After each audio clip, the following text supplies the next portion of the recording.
Greetings, my dear viewer. You're on the channel The Price of Cheating. The channel is for those who appreciate traditional family values and condemn adultery. So be sure to subscribe to the channel. Let's get started. The atmosphere between Sarah and me was becoming more and more tense. I could hardly remember the last time we had any real intimacy, and the feeling of genuine connection seemed like something from another life. It had probably been almost 2 years since Sarah started distancing herself from me. Before that, I would say our intimate life was quite satisfactory. Sure, it had slowed down, maybe once or twice a week on good days, especially after a couple of drinks. But for a man of 55, I considered that a pretty decent result. However, for Sarah, who was 47, the prospect of approaching 50 frightened her as if she were about to undergo a painful surgery. Every time I tried to reassure her by telling her she was still beautiful and desirable, it only made things worse. Instead of comfort, my words seemed to awaken something in her that made her flee and slam the bedroom door shut if I said anything with even a hint of tenderness. People say menopause isn't so bad for women, but for men, it can feel like the end of the world. My intimate life didn't just slow down, it came to a complete stop. After 32 years of marriage, I had somehow become repulsive to my own wife.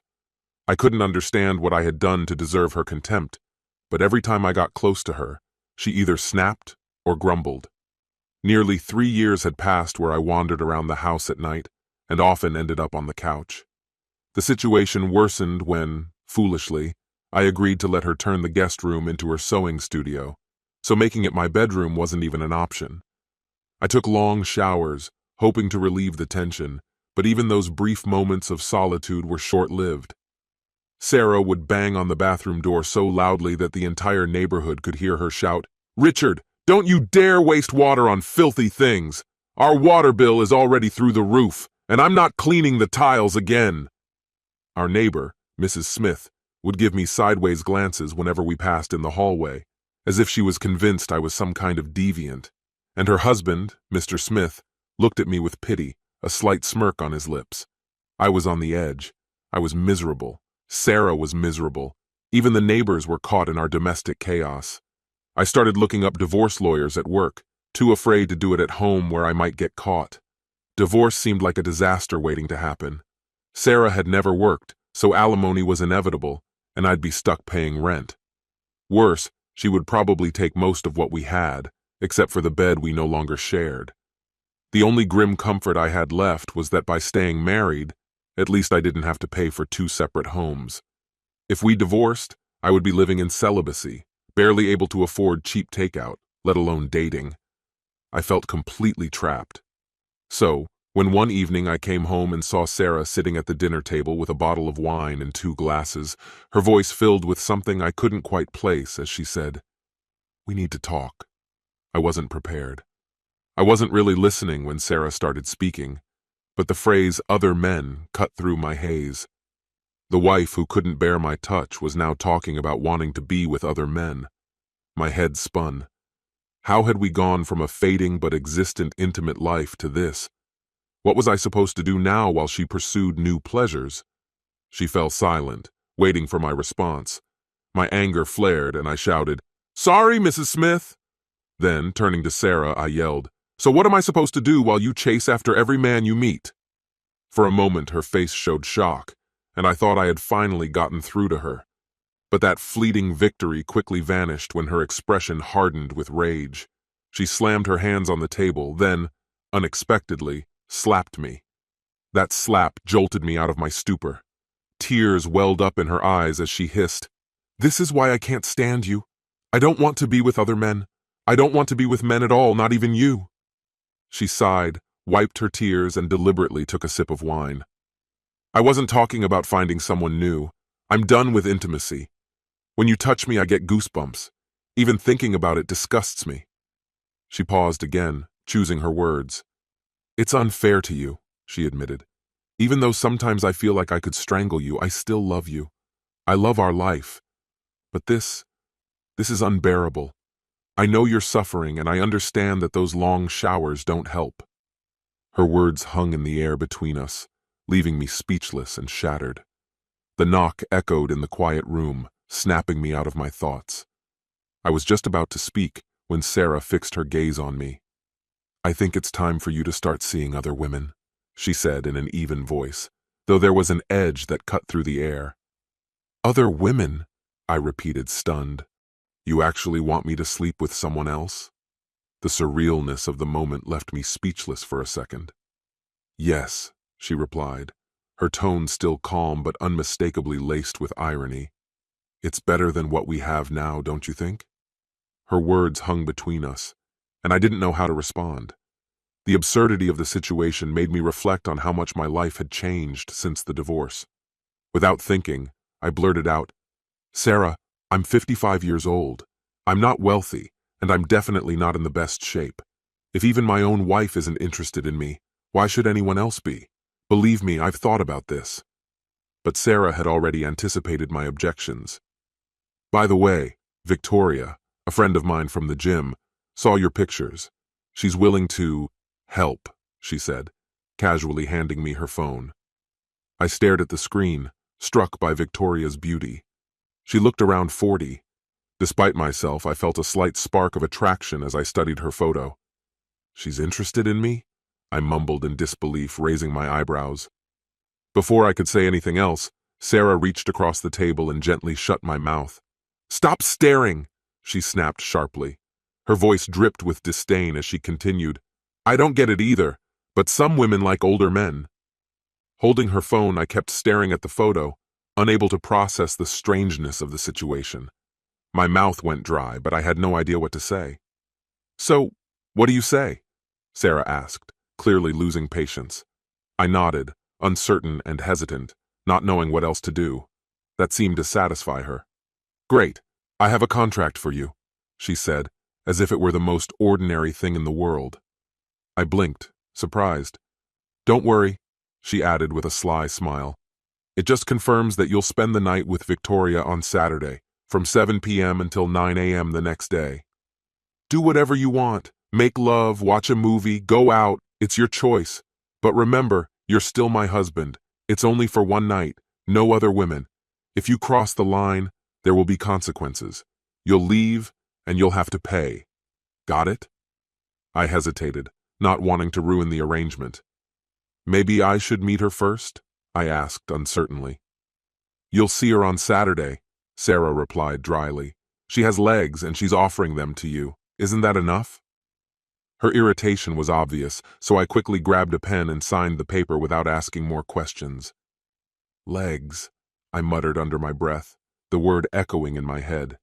Even on our honeymoon, Sarah had kept her distance.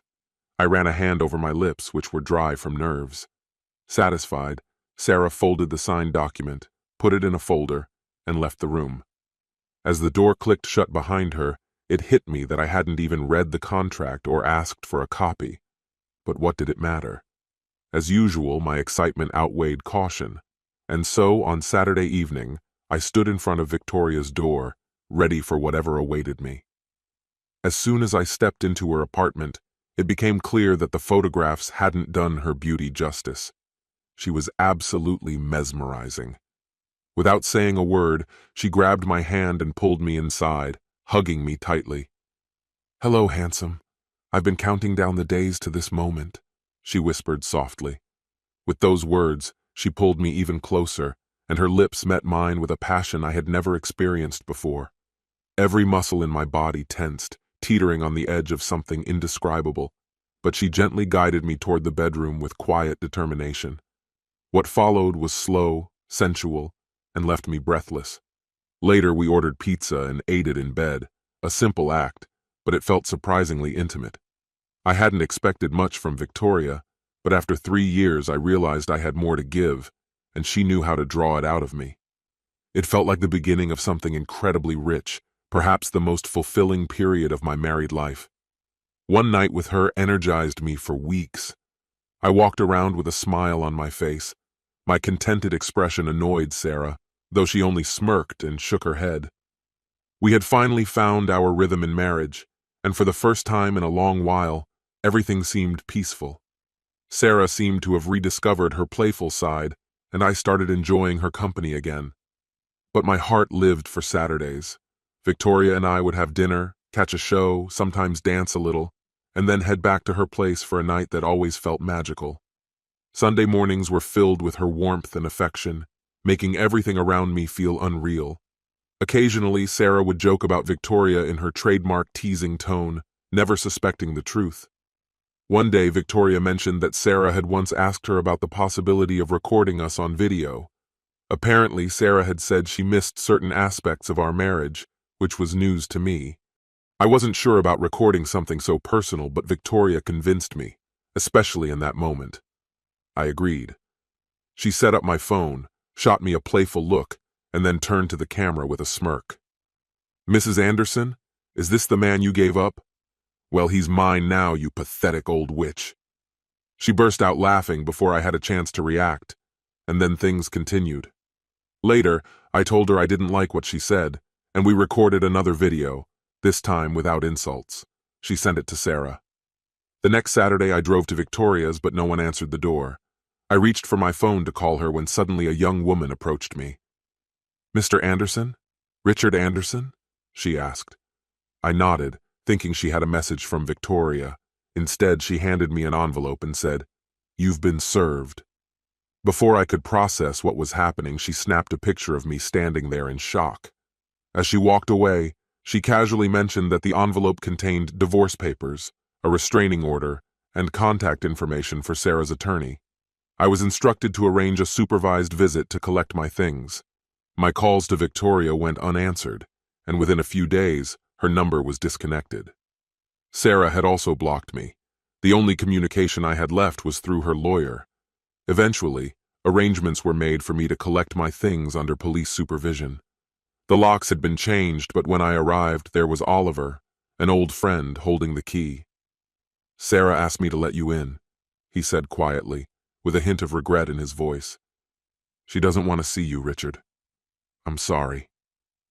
Oliver had been a cop for as long as I could remember. He greeted the sheriff's deputy with a nod. They knew each other well. "It's not your fault, buddy," he added, trying to offer some comfort. I looked at him and half joked, "Any chance you've got a couch I can crash on?" He shook his head, just as I expected. "Can't do it, man. I care about both of you, and I don't want to get in the middle." I wasn't surprised, but it still stung. Oliver had been my best friend since childhood, and he had been the best man at my wedding. He had known Sarah almost as long as I had, but that knowledge didn't make the situation any easier to accept. "Yeah, I know. It sounds just as sad to me as it does to you." For 2 days, I stayed in a dirty, run-down hotel, trying to figure out what to do next. Eventually, I found a small, cramped studio to rent for a month. It barely fit my belongings, but I didn't have the financial freedom to choose anything better.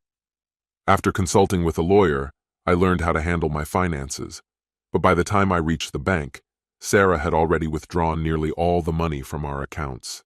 The same had happened with the investment fund we had been using. I couldn't help but wonder, how did things get this bad? Why was Sarah so furious that she not only filed for divorce, but also accused me of cheating? I laid it all out for my lawyer, explaining the strange arrangement Sarah had proposed. I even mentioned the contract she made me sign. His first question was simple. What exactly was in that contract? The truth was, I had no idea. I hadn't bothered to read it thoroughly at the time. All I knew was what Sarah had told me. The contract allowed me to spend Saturday evenings with Victoria, the woman Sarah had introduced me to at the gym. The rest of the week, I was supposed to belong exclusively to her. The agreement also outlined the consequences for violating these terms. Now I stood facing the collapse of my marriage and financial ruin. My lawyer looked at me with disbelief. "So what did you do to make all of this happen?" he asked. "Honestly, I'm not sure," I replied. "I thought Sarah and I were fine, until suddenly we weren't." Still trying to process everything, I listened as my lawyer suggested bringing a copy of the contract to our next meeting. I shrugged, explaining that I didn't have a copy. Sarah had never given me one, and it hadn't even occurred to me to ask for it. The frustration on my lawyer's face was clear. I could almost hear his thoughts. Another careless mistake. I tried to explain that this whole strange arrangement had been Sarah's idea. She had introduced me to Victoria and organized everything. My lawyer calmed down a little. Does Victoria know about this arrangement with Sarah? Can she confirm your version? I nodded. Victoria knew everything. The lawyer asked for her contact details, an address, phone number, anything that could help. That's when I had to deliver the bad news. Victoria had left town, and her phone was disconnected. I had no way to reach her. My lawyer sighed heavily, clearly disappointed. Do you know any of her friends or family who might be able to contact her? He continued. Feeling increasingly uncomfortable, I shook my head. No, we didn't have a relationship beyond, well, the arrangement. We never connected on a deeper level. The lawyer rubbed his temples, obviously irritated. So it's just your word against your wife's? He asked, clearly frustrated. I didn't need to answer. We both knew the answer. I had messed everything up, and there was no easy way out of this situation. When the day of the trial arrived, Sarah presented a heartbreaking story. With tears in her eyes, she told the judge how she had gone through menopause, while her ungrateful husband cheated on her with a younger woman. She claimed that I had even forced this woman to send her a humiliating video of the two of us in bed. Adding to the drama, Sarah declared that Victoria had mocked her in the video, calling her a fat old cow. My lawyer asked her where she had gotten the video, and Sarah confidently replied, "From my phone." Then she started crying again, recounting her trauma. "And what was your husband doing while this woman insulted you?" my lawyer asked grimly. "He was shouting that he was about to finish," she sobbed, "and it seemed to excite him even more." The courtroom fell silent, broken only by Sarah's weeping. The judge, an elderly woman with gray hair, looked at me as if I were the lowest scum. To make matters worse, the judge turned out to be Mrs. Smith, someone I hadn't expected to see handling my case. Sarah's lawyer submitted the video as evidence, but the judge announced she would review it privately. Before anyone could react, Sarah started speaking again. "I loved him," she declared with emotion. "For 32 years I took care of him, nursed him when he was sick, gave him everything, even my body. And now, because I'm no longer as young as I used to be, he threw me away." She turned to me, her face wet with tears. "I was going through hormone therapy. Why couldn't you just wait for me?" As Sarah wept on the witness stand, I looked around the courtroom. It seemed like everyone was moved by her story, everyone except me. Even my lawyer discreetly wiped a tear from his eye. During cross-examination, Sarah firmly denied knowing about any agreement allowing me to see Victoria. "Why would I agree to the love of my life being with another woman, especially one younger than me?" she cried, her voice breaking with pain. "So where do you think your husband was on Saturday nights?" my lawyer asked. Without a moment's hesitation, Sarah burst into tears again. "I don't know," she sobbed. "I have no idea." "Where did your husband spend the entire weekend?" the lawyer asked with a sarcastic tone. "Fishing," Sarah replied, her voice dripping with bitter irony. "He always came back smelling like fish." The courtroom erupted in laughter. Mrs. Smith, strangely enough, had managed to make everyone laugh. Even the judge chuckled softly before tapping her gavel to restore order. When it was my turn to testify, I began explaining how Sarah introduced me to Victoria and orchestrated this entire mess. During cross-examination, the opposing lawyer demanded that I produce a copy of this supposedly existing agreement. Shifting uncomfortably in my seat, I had to admit that I didn't have it. Only Sarah had that document. The judge snorted, clearly disappointed with my explanation. Sarah's lawyer then held up a photograph and asked, "Is this the woman you knew as Victoria?" I glanced at the photo, nodded slightly, and replied, "Yes." Addressing the judge, the lawyer confidently stated, "Your Honor, during our investigation we discovered that this woman is not Victoria at all. In fact, she's an escort named Emily Morton, with a long history in several cities. She usually disappears after a few months, and we believe she has already vanished." With a smug smile, the lawyer returned to his desk, holding a stack of documents. "Your Honor, these are financial records from Mr. Anderson's account, obtained by court order. Mrs. Anderson is not listed in these documents and did not have access to these funds." I jumped from my chair, outraged. "We've always had separate accounts, but Sarah manages all our finances. She has my passwords, She controls everything. Sitting at her table, Sarah sharply denied it. That's a lie, Your Honor. I don't know his passwords. He never shared them with me. The judge banged her gavel again. Enough. Speak only when addressed. Sarah's lawyer shoved the financial reports in front of me. Mr. Anderson, look at the highlighted transactions from the last 6 months. His voice was firm. What do you see? I scanned the paper, confused. They look like transfers from my account. And how much were these transfers? He pressed. $300 each, I said, shaking my head in disbelief. But I didn't authorize them. The lawyer's eyes narrowed. And can you tell us on which days of the week these transactions occurred? I hesitated. You want me to check each one? No need, he said, smirking. Just name the day. It took a moment to realize. Saturdays, I finally understood. They were all on Saturdays. Smiling, the lawyer waved another stack of papers in the air. These payments went to an account linked to Miss Morton, the woman posing as Victoria. These were her fees. While your wife was likely struggling at home, you were draining the family's finances for your personal pleasures. I tried to explain how Victoria, or rather, Emily, had manipulated the whole situation, but my words were drowned out by the judge's clear irritation. The outcome was inevitable. Sarah was awarded the apartment, 80% of our savings and investments, and a significant portion of my salary as alimony. On top of that, I was also ordered to cover her legal fees and maintain her apartment for 3 years. As we left the courtroom, Sarah was in tears, whispering repeatedly, "But I loved him," over and over again. She had won, but it didn't look like a victory. For a moment I thought about comforting her, but when I looked up I realized it wasn't necessary. My best friend Oliver was already holding her, and they were walking away together. I wasn't surprised when Oliver moved into that apartment shortly after the divorce. I didn't hold it against him. The apartment I had renovated for Sarah was far better than his shabby bachelor pad. The following years were tough, emotionally and financially. I found myself frequenting rundown bars where the drinks were watered down and the women were even cheaper. After my marriage fell apart, I found myself involved in more physical relationships than I ever had while married, but none of them brought me true satisfaction. Looking back, I would gladly trade all those empty moments for just one more night with Victoria. Surprisingly, I wouldn't have cared if Oliver was with Sarah, though it did bother me that not only was he sharing a bed with her, but he was also living off me, using my money to pay for the apartment they shared. From what I heard, being with Sarah was like being with a lifeless mannequin. This realization only hit me after I started interacting with women like Victoria and others of her level after the divorce.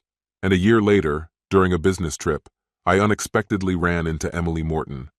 To my surprise, she greeted me warmly, showing no sign of guilt for the role she played in the downfall of my marriage. "It was a golden opportunity for me," she said, smiling. "I enjoyed spending time with you. Plus, I made decent money, not to mention that the rent for that fancy apartment was paid. It was the best place I'd lived in for a long time," she added with a sly smile. "And the other 6 nights, I could invite anyone I wanted." I couldn't hold a grudge. She even lowered her usual rate and stayed with me until late into the night. I missed the conference, lying in bed with her and snacking on samosas. Eventually, the conversation shifted to Oliver. I knew Oliver back when he was still working in crime prevention. He was one of those cops who turned a blind eye to certain things in exchange for a small favor. Sometimes it was just a quick meet-up in an alley. Not that he was much of a talker, she laughed. "Honestly, I was shocked when your wife chose him over you. He's not particularly attractive, quite scrawny, and let's just say his hair has seen better days." I smirked, understanding what she meant. "I guess that was enough for Sarah. She always preferred to get things over with quickly," I said. Though to be honest, I always suspected she would have preferred to avoid intimacy altogether, at least until everything fell apart. Her eyes began to fill with tears. "You really treated me like a person. You took me out. We went dancing. We had real dates.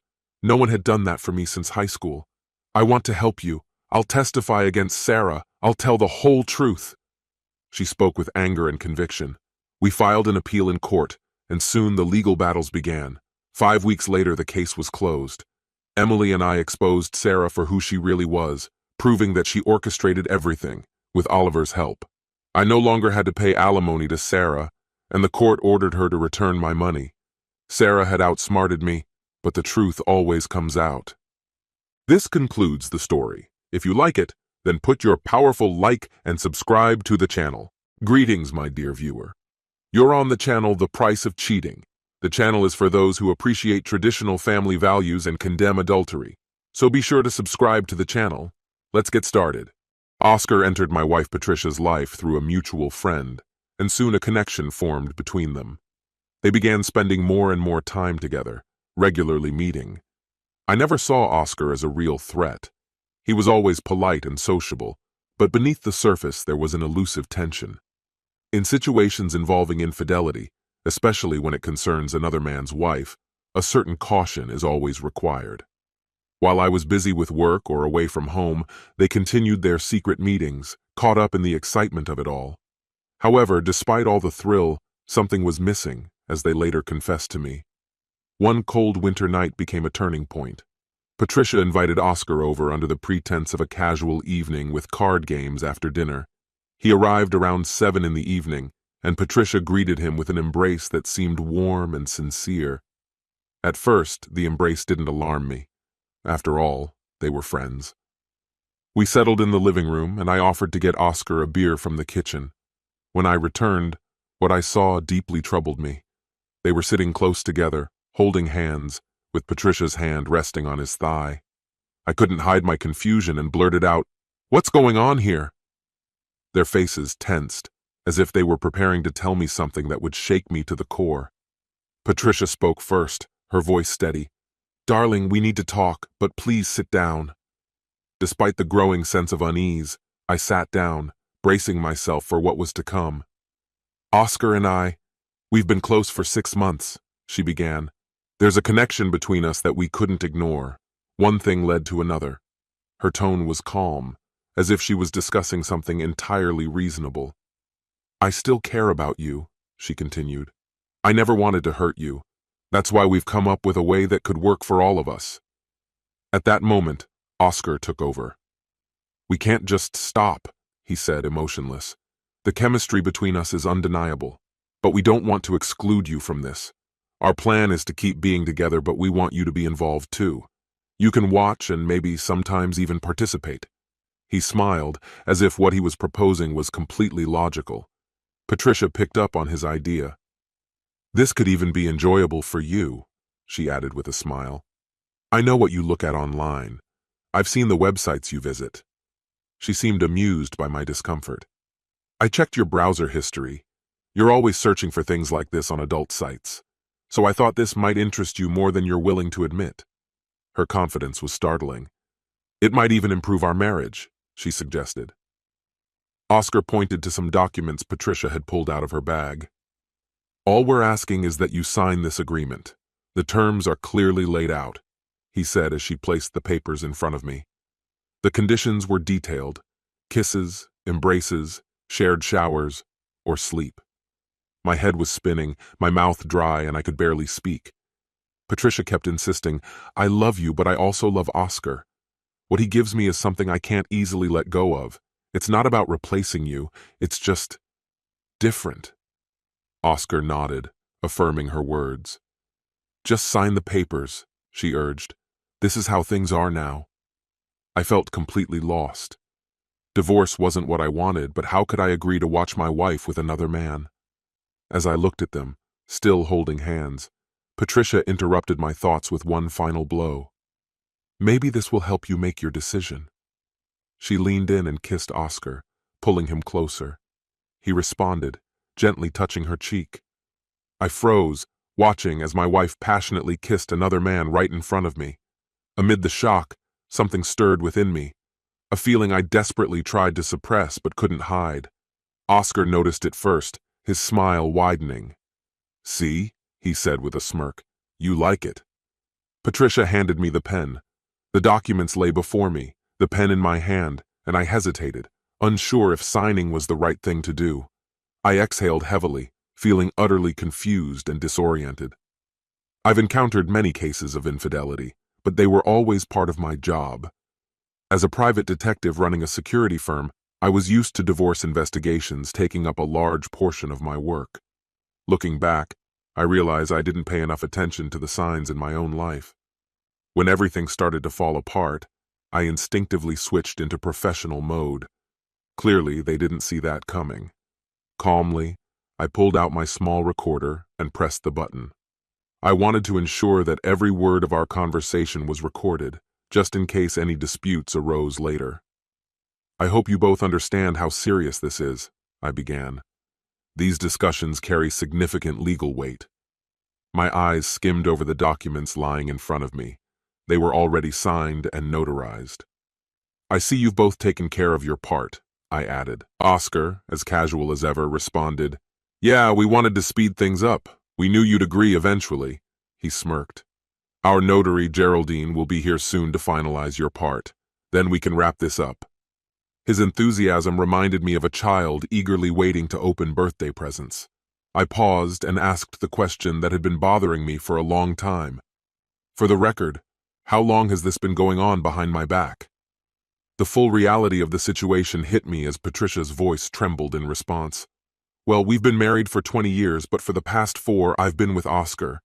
"But please, don't say it like that." She immediately became defensive. "Oscar is my soulmate.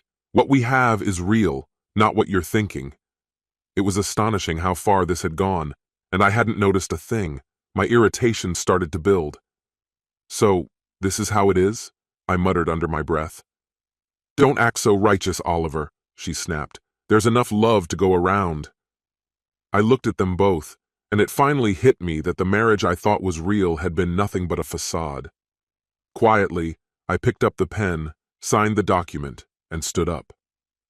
"I hope this makes you both happy," I said, handing over the papers. But instead of passing them over neatly, I scrawled across the page, "Not a chance." Patricia's eyes widened in shock when she saw what I had done. "What the hell are you doing, Oliver?" she yelled. I shrugged, my voice turning icy. "I don't share," I said dryly. My gaze shifted to Oscar, who stood there stunned. I grabbed a bottle of beer, took a slow sip, and then, with deliberate force, crumpled the contract and shoved it into my back pocket. Raising the bottle in their direction, I popped the cap off, spraying beer onto their smug faces. Without a word, I packed up my briefcase, laptop, and jacket, ignoring their outraged shouts, and headed for the door. Just as I was about to leave, I ran into Geraldine, the notary. She raised an eyebrow and smirked. "Looks like I showed up just in time for the fireworks," she said dryly.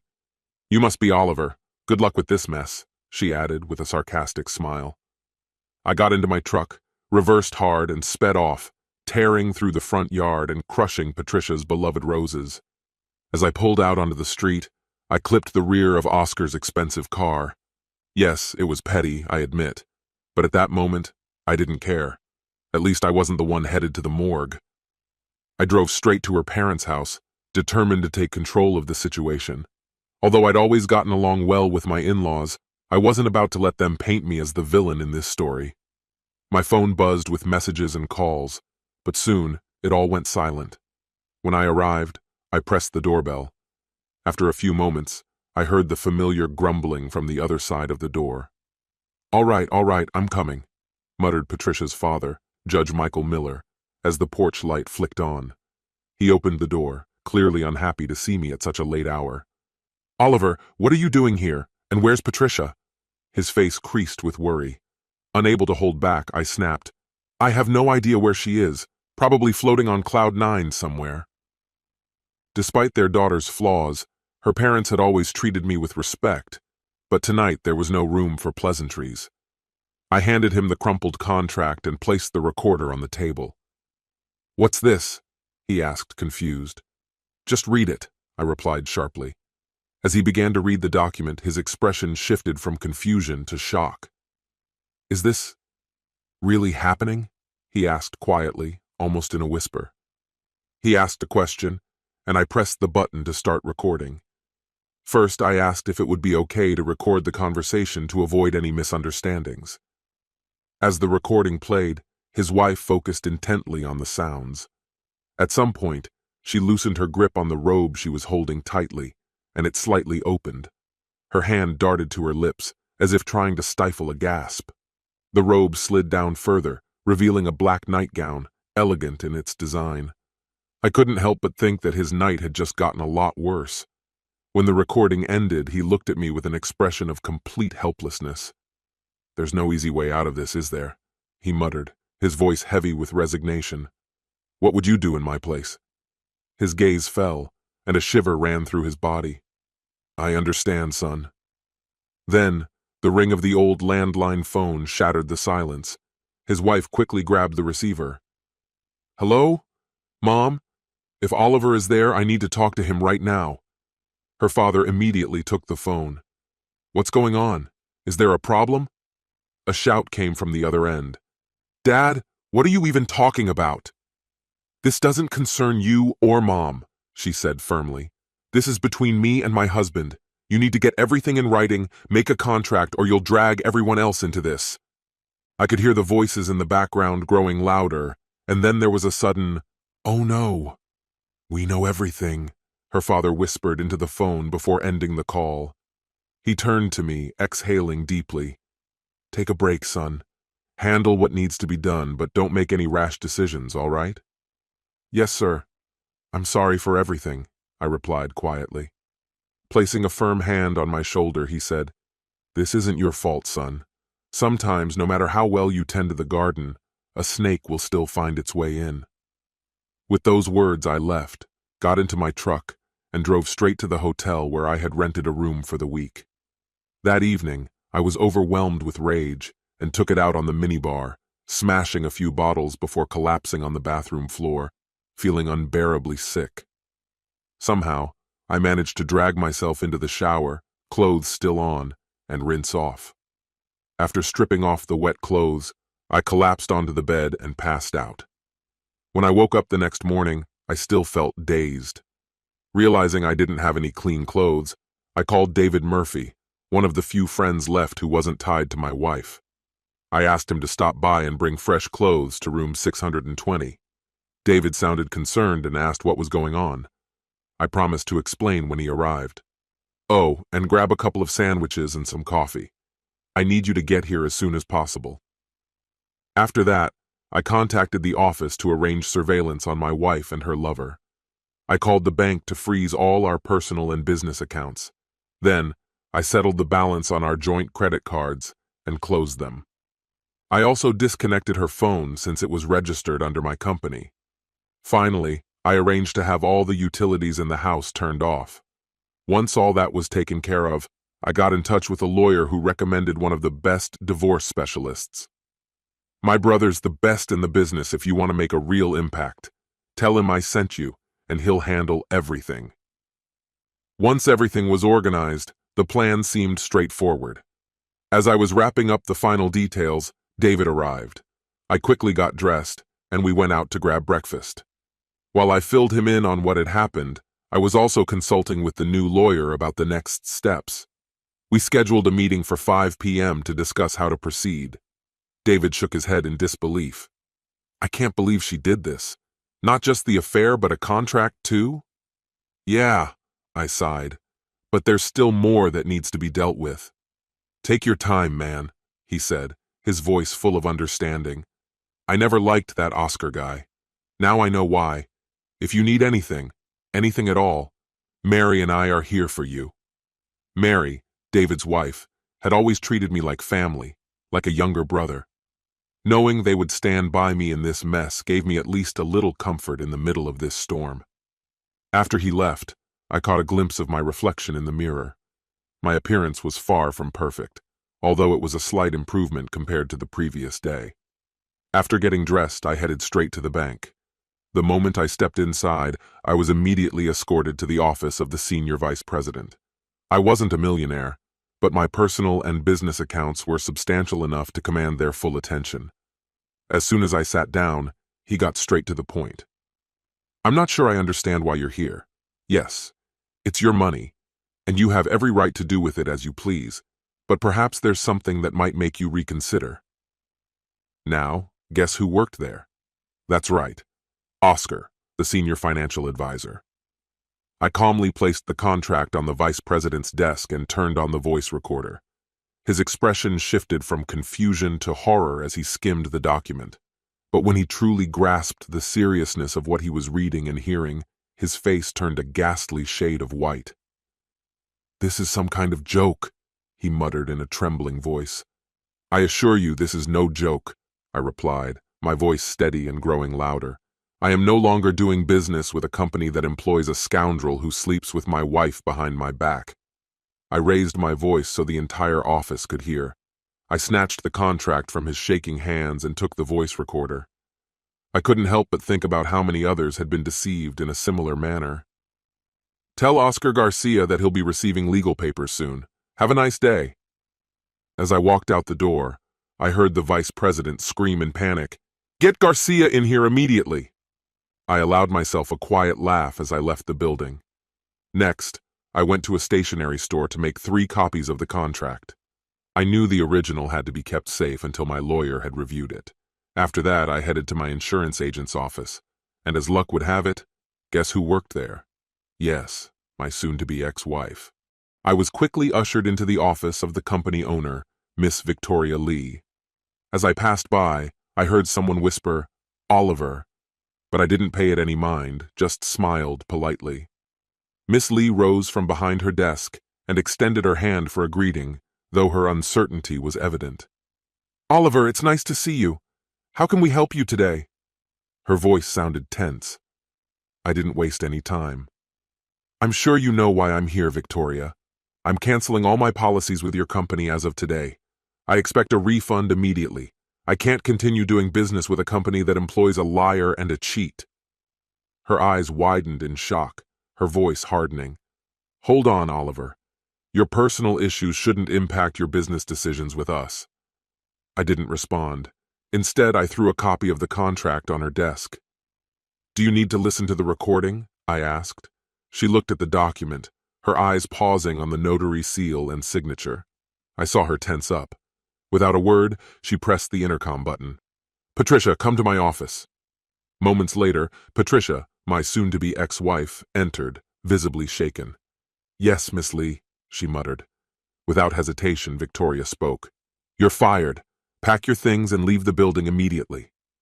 Patricia wobbled and then fainted with a group of employees rushing to her aid. Unfazed, Miss Lee turned back to me. "Is your decision still final?"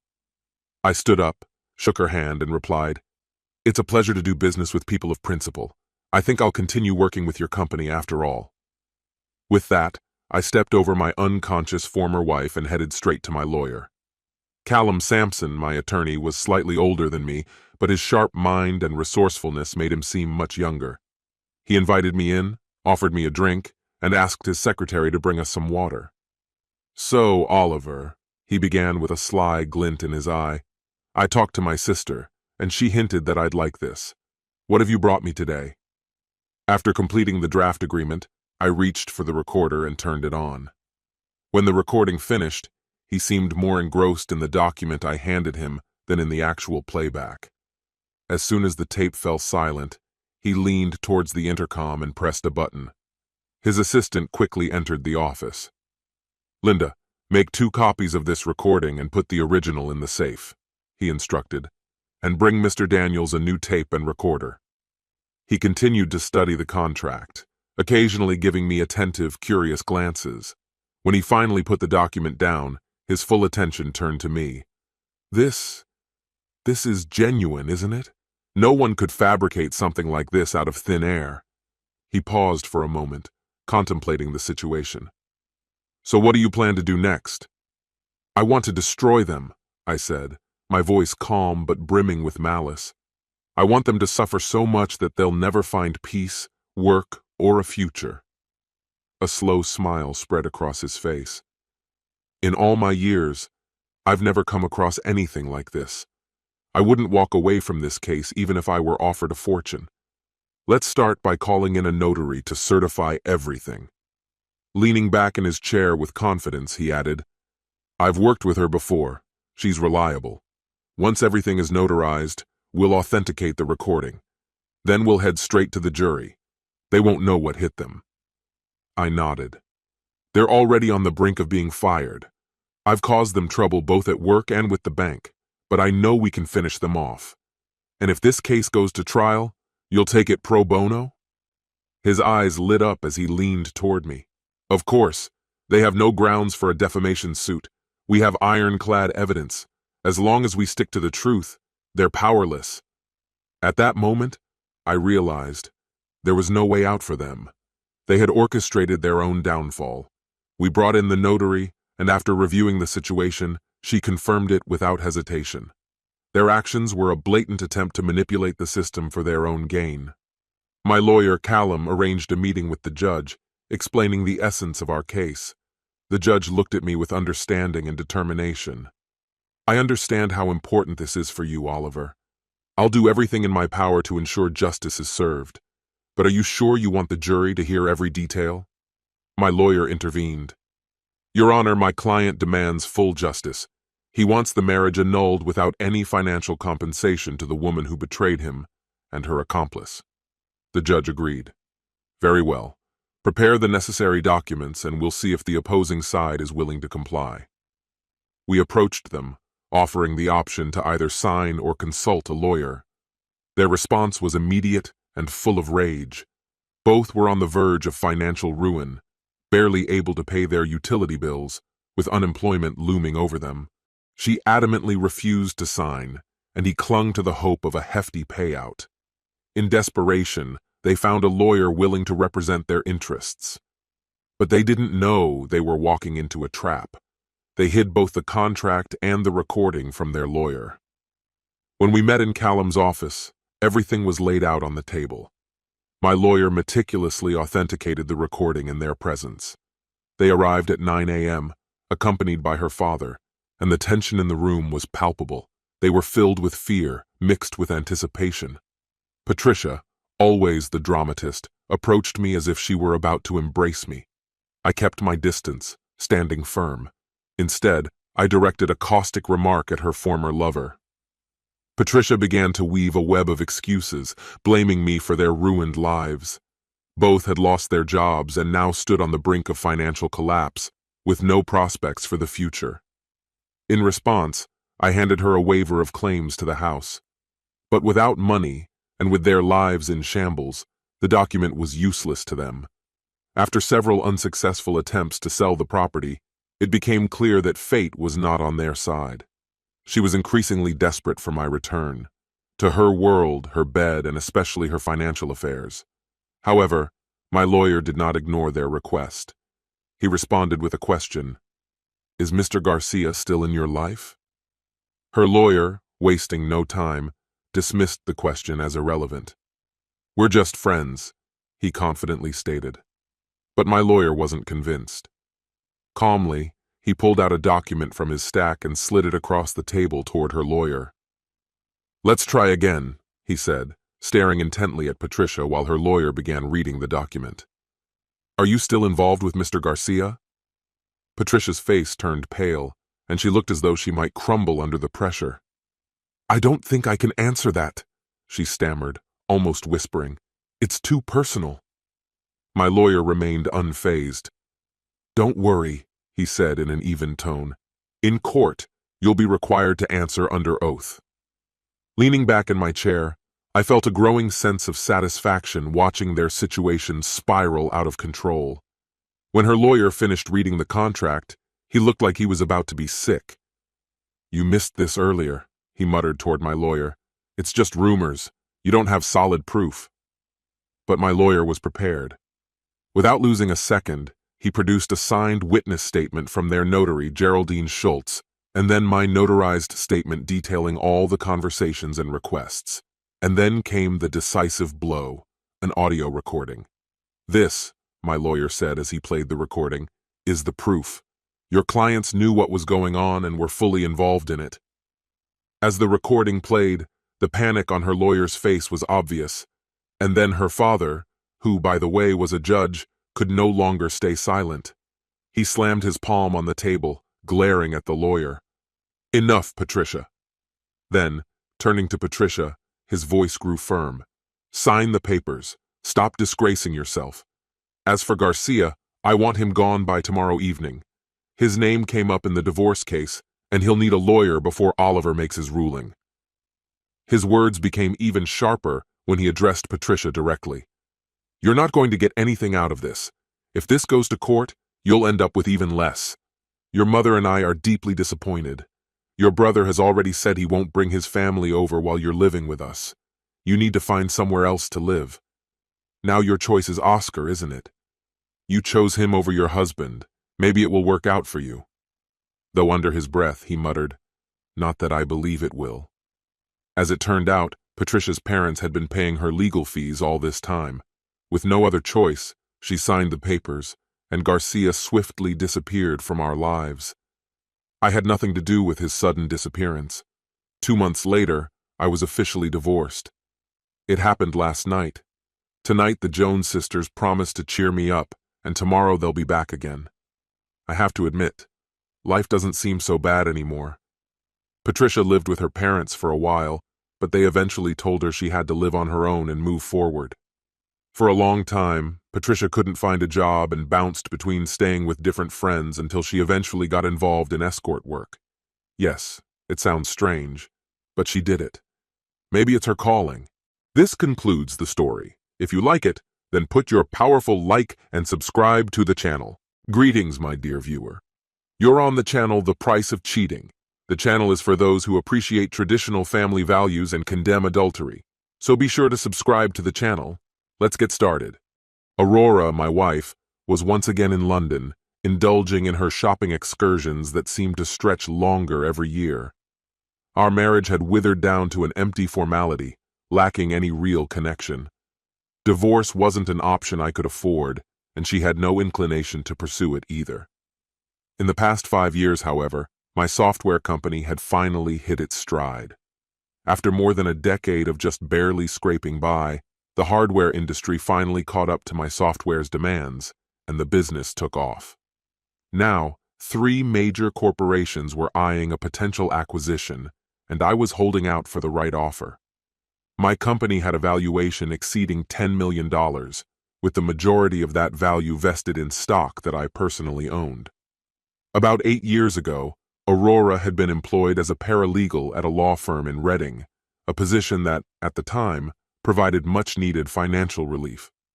Despite her junior role, she put in long hours and frequently traveled for work, sometimes staying overnight. Back then, I was engrossed in developing new software, so I didn't question her absences too much. Our relationship had been fulfilling up to that point. Even with my work demands, we made time for each other and our connection felt strong. But after a year at the firm, something changed. Aurora grew distant and detached, her warmth fading. I convinced myself it was just a phase, hoping she would come around. By then, our 2 sons were teenagers and mostly independent. Bradley was gearing up to attend Penn State, and Scott had set his sights on joining the Marines. Aurora's boss at the firm was Lincoln Robinson, a man I'd met a few times at work events, along with his wife. He seemed respectable enough. One evening, however, Aurora came home visibly distressed and informed me that Lincoln had been shot by his own wife. She offered no further details, and soon afterward she left her job and never returned to work. Her demeanor only grew darker. She became irritable and withdrawn. It would have been a comfort if there were some redeeming qualities left in her, but they were few and far between. I distanced myself from her as much as I could, though it wasn't easy. Things took a turn for the worse when she became pregnant. I thought a new child might rekindle something between us, but it didn't. Aurora named our daughter Glenda and lavished attention on her, but she continued to keep me at arm's length. As Glenda grew older, Aurora became even more elusive. My business was thriving, and we moved into a larger home with a full staff, including a nanny that Aurora relied on constantly for Glenda's care. I didn't question her lengthy absences or the ever-increasing expenses. Financially, I was earning money faster than she could spend it, but the dynamic left me frustrated. I made attempts to reach her, to understand how we had drifted so far apart, but she remained closed off. Separate bedrooms had become our norm, and in time, I gave up trying. Divorcing her would likely cost millions and put my business at risk. I regretted that things had come to this. Despite having legal advisors on standby, I couldn't see an easy solution. Glenda was growing into a delightful young girl, and I treasured the time we spent together whenever I could. Aurora often limited our interactions, but in her frequent absences, Glenda and I formed a quiet bond, something she valued deeply. Now, in third grade, Glenda was blossoming, and I took pride in attending her PTA meetings and school events. Aurora was usually occupied elsewhere. Meanwhile, Bradley and Scott had moved on and were thriving in their own lives. My marriage was an undeniable disappointment, but the joy my children brought made up for much of it. Then, one day, an unexpected figure appeared in my office, Janet Robinson, Lincoln's widow. I was taken aback. I had assumed she was serving time for her husband's murder. She looked remarkable for her age, with silver and black-streaked hair that fell gracefully to her shoulders. Her makeup was understated, allowing a natural glow to show through her skin. Her well-defined eyebrows framed her face with a blend of strength and elegance, giving her a look that was both dignified and striking. "Janet, this is a surprise," I said, taken aback by her sudden appearance. "You're looking well." "Thanks, Anthony. Honestly, I wasn't sure you'd even recognize me after all this time," she replied, her gaze steady. 8 years is a long time. I thought I'd be nothing but a distant memory to you by now. Can I get you anything? Maybe a coffee?" "Black would be great," she answered, then paused before adding, "Look, Anthony, I realize this might be a bit uncomfortable. I know about your situation, and the last thing I want is to make things harder for you. If I say something that oversteps, please let me know." "Don't worry about it, Janet," I replied calmly. "After 8 years in prison, I've learned not to be so easily affected. There's no need to tiptoe around my feelings. But tell me, how has Mrs. Torres been?" I hesitated, her question hitting close to home. "It's complicated," I said carefully. "Actually, that's partly why I wanted to speak with you. This is about Aurora. I'm not here out of bitterness or to dig up old wounds, but there are things I need clarity on. Some matters just need to be put to rest." Setting her coffee on the table, I chose to sit across from her, away from my desk, hoping it would make her feel less formal. After pressing the intercom, I instructed my secretary to hold all calls. "Janet, did you follow the trial at all?" She shook her head. "Not really. Aurora told me bits and pieces, but I was completely consumed with getting the business up and running at the time. Aurora didn't say much either. I assumed she was grieving, but looking back, I think there was more going on than I realized." "Anthony," she began in a serious tone, "what I'm about to share might shock you. I don't want to make this harder than necessary, so if you need me to stop, just let me know." "Maybe we should have chosen scotch over coffee," I joked weakly. She managed a small laugh, but the tension between us remained heavy. "That day," she began slowly, "when I shot Lincoln, he was planning to leave me. He intended to run away with Aurora. He'd come to the house just long enough to serve me divorce papers. Your wife was waiting in the car. Once he was done with me, they were going to see you." I stared, unable to hide my shock. I had no idea," I murmured. "I'd known about their affair for a while," she admitted quietly. "I had photos, even other proof. The divorce itself didn't surprise me. I was expecting it. But there was more to it, Anthony." I sat there, letting her words sink in as she continued. "Lincoln always wanted a family, but we couldn't have children. He constantly blamed me, made me feel like it was my fault. That day he told me Aurora was pregnant. She was going to give him the family he'd always dreamed of." Her voice faltered, and she looked away. "I tried to leave, but he kept throwing insults at me, tearing me down, making sure I felt completely worthless. I reached a breaking point, lost control, grabbed the revolver from a drawer. After that, everything is a blur." "So, Glenda, are you saying my daughter Glenda is Lincoln's child?" I asked, feeling the ground shift under me. "Glenda isn't Lincoln's," Janet said firmly, "though I'm sure Aurora believes otherwise." Confused, I pressed further. "Can you explain that?" "Contrary to what Lincoln thought, I wasn't the problem. I'd had myself tested several times, and there was never an issue. Eventually, I had his sperm tested. Lincoln was sterile, Anthony. He could never have fathered a child, though I never told him. Glenda was Lincoln's mother's name, Janet added gently. I assume that's why Aurora chose it when she learned she was pregnant. As the weight of her revelations settled over me, I felt the undeniable impact. We both knew that the truth would bring lasting repercussions, demanding a closure neither of us could easily find. Aurora had chosen the name herself, though I never quite understood her inspiration. But you're right. She believes Glenda is Lincoln's daughter. This revelation really clarifies a lot. Care for another coffee? No, thank you, I replied. But I do have a few more things to go over if you're sure you have the time. We're good, she reassured me. Perks of calling the shots around here. Janet was unfazed. When I was sent to prison, everything at home got packed into storage, including Robert's briefcase. I was going through it last week and came across these. Janet handed me the original divorce papers Aurora had intended to give me the day Lincoln was shot. Every detail was finalized, signed, dated, and notarized. Since both Aurora and Lincoln worked at a law firm, the divorce terms were meticulously drafted. Is this still enforceable? I asked, raising an eyebrow. Janet laughed. I'm no attorney, so I couldn't say. But check out paragraph 7. She gives me full custody of all the children. Wow, I said, processing the implications. If Aurora learned I could get custody of Glenda, she'd lose it. The boys are adults now, but if I could claim her daughter, that would drive her over the edge.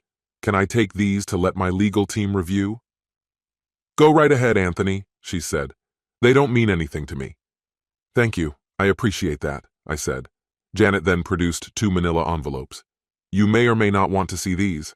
The smaller envelope has photos my detective gathered. They're explicit. They're no use to me, but they could be helpful to you. The larger envelope has the investigator's report and other documents. Go through them and see if anything stands out. Thank you, I replied.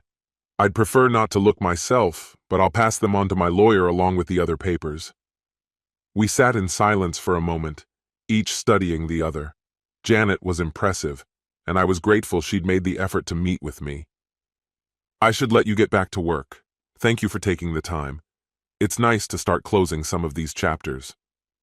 Oh, and by the way, any chance you're hiring an ex-con? She asked, with a slight smile. Seymour Torres, my lawyer and trusted advisor, was thrilled with the old divorce papers. Although they were 8 years old, they didn't have an expiration date, and he was eager to dive in. Aurora had been specific about the details, listing fixed amounts instead of percentages. She wanted $14,000 from our accounts, half of our assets back then, though now it was a relatively small amount. Everything else in the agreement followed similar, outdated values. The only challenge was that she'd requested her old Ford station wagon, which I'd sold about 5 years prior. Determined to meet every term, I started tracking down the car. Meanwhile, Janet Robinson joined the company in an entry-level role in the software testing department. It suited her well and gave us the chance to interact regularly. I enjoyed her company and was curious to know her better. Glenda and I kept our DNA test results confidential from Aurora. Since the tests would take a few weeks, Seymour had time to make sure the divorce papers were watertight. I felt certain the results would confirm Glenda was indeed my daughter. With a little help from friends at the DMV, I located the Ford at a college campus where the student owner agreed to sell it for twice what he'd paid. A week later, I had a new title for the car with Aurora's name on it. Seymour explained that as long as the original divorce agreement remained unaltered, we could move forward. No grounds were found to amend anything, and Aurora's notarized signature was still legally binding, even after all this time. I signed in the necessary spots, and Seymour's notary stamped the seal, finalizing the agreement. The waiting stretched endlessly, each moment slower than the last. My marriage had grown cold and disconnected, showing no signs of repair, yet my relationship with my daughter grew stronger day by day. Meanwhile, my bond with Janet Robinson quietly deepened, developing naturally over time. After a month, I finally convinced Janet to join me for a casual lunch one weekend. Our conversation flowed easily, and I assured her I'd keep things strictly professional at work, avoiding any reason for office gossip. Her reply took me by surprise. She admitted that our connection mattered more to her than the job. I sensed the possibility of something more between us, but knew to tread carefully. Over the next few weeks, I tried repeatedly to speak with my wife, Aurora, about our marriage. Aurora, however, deflected every attempt I made.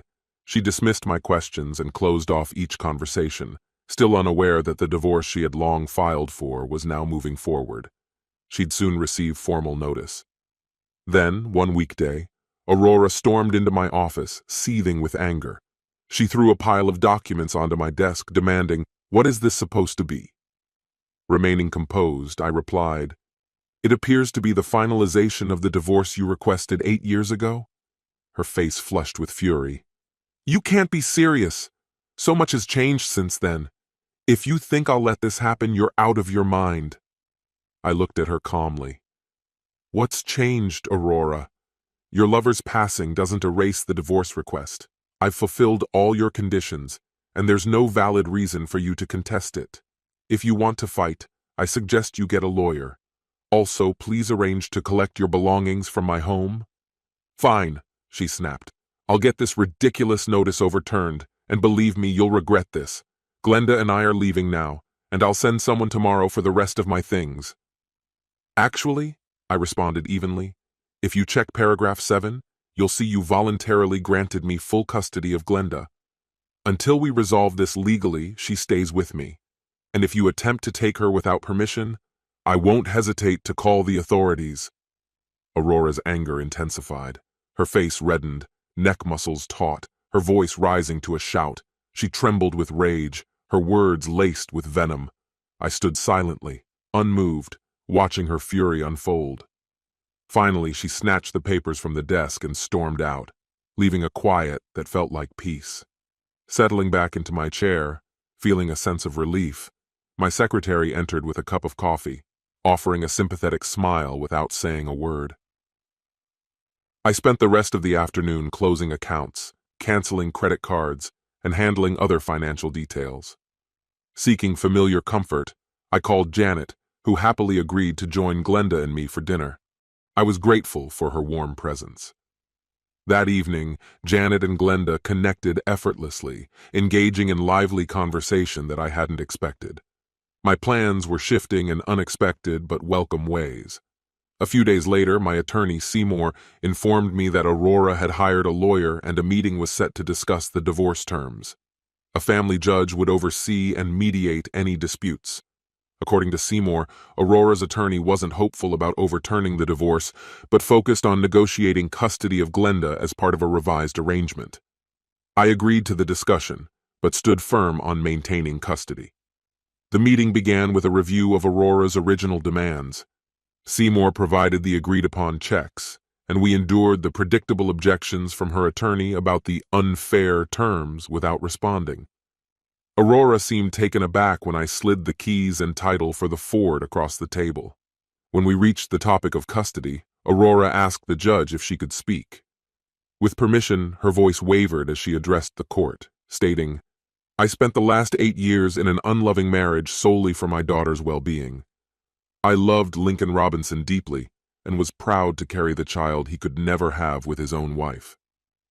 Lincoln Robinson, not Anthony Torres, is my daughter Glenda's biological father. Anthony Torres has no rightful claim to her, and I cannot allow her to be raised by anyone other than me, the mother of the man I loved. For this reason, I am seeking full custody of Glenda." The judge, who had been listening in silence until this moment, finally broke the quiet. "Mrs. Torres, are you testifying that Glenda Torres is the result of a relationship with Lincoln Robinson during your marriage to Anthony Torres?" "Yes, Your Honor," I responded, though the term affair felt too crude. "Lincoln and I were deeply in love, true partners. It never felt like an act of betrayal, though I realize how it may seem. Lincoln and I were planning a life together when he tragically passed away. Glenda is our love's legacy, and I do not want Mr. Torres to have any connection to her. Normally, such a revelation would undermine a custody case, especially considering the infidelity involved," the judge noted. "However, if the facts support your statement, the court may need to reconsider the situation." He turned to Seymour, my lawyer. Do you have any evidence to present? Seymour and I shared a quick, knowing look. Are you ready to proceed? He asked in a low tone. Yes, let's go ahead, I confirmed. Seymour then handed a document across the table to the attorney representing Aurora. This medical report dates to approximately 6 weeks before Glenda's conception, he explained. The report showed that Lincoln Robinson was medically infertile, with a sperm count of 0, making him biologically incapable of fathering any children. This infertility had been the reason why Janet Robinson, his wife, had been unable to conceive despite being capable. Aurora's face drained of color as she absorbed this information, her shock evident. That's a lie! This report is forged! You're just trying to take Lincoln's daughter from me! She shouted, while her lawyer whispered urgently, trying to soothe her. Eventually, she composed herself, her face a mask of disbelief. Seymour continued unfazed, distributing 3 additional documents. Here, we have a DNA test for Glenda Torres, another for Anthony Torres, and a comparative analysis of both. The results definitively confirm Anthony Torres as Glenda's biological father. Are there any questions? Aurora began to weep, her anger dissolving into utter heartbreak. As her lawyer requested a short recess, she struggled to regain her composure. When we resumed, her attorney, now visibly subdued, relinquished custody to me but asked for a visitation schedule for Aurora. I agreed to allow her visitation with Glenda every other weekend, along with 2 holidays of her choice. She selected Christmas and Glenda's birthday. For the remainder of the proceedings, Aurora sat quietly. I returned to my work, leaving Seymour to finalize the paperwork, thankful for how smoothly the terms had worked out. Had our relationship been different over the past few years, I might have considered sharing more with her. I had always been there for her, offering emotional and financial support without reservation. Yet no matter what I did, it seemed I never measured up to her ideals. I never truly understood her attraction to Lincoln Robinson or what he provided that I could not. In the photographs his wife, Janet, had shown me, Lincoln appeared unremarkable. Eventually, I handed Aurora copies of those photographs and the full report.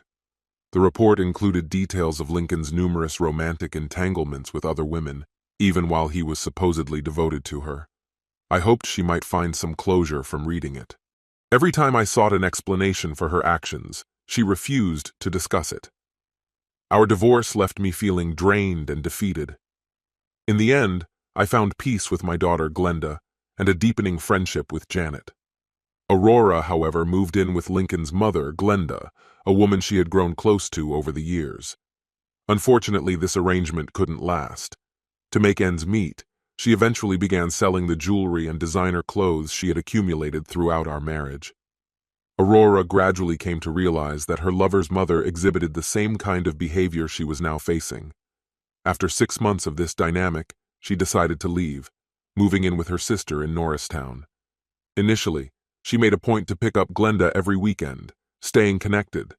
But soon enough, she started calling with various explanations, each week offering a new reason she couldn't make it. The calls grew more frequent, and the justifications increasingly flimsy. Before long, Aurora stopped visiting altogether. Glenda didn't seem too affected when her mother would cancel. Janet and I went out of our way to fill in the gaps.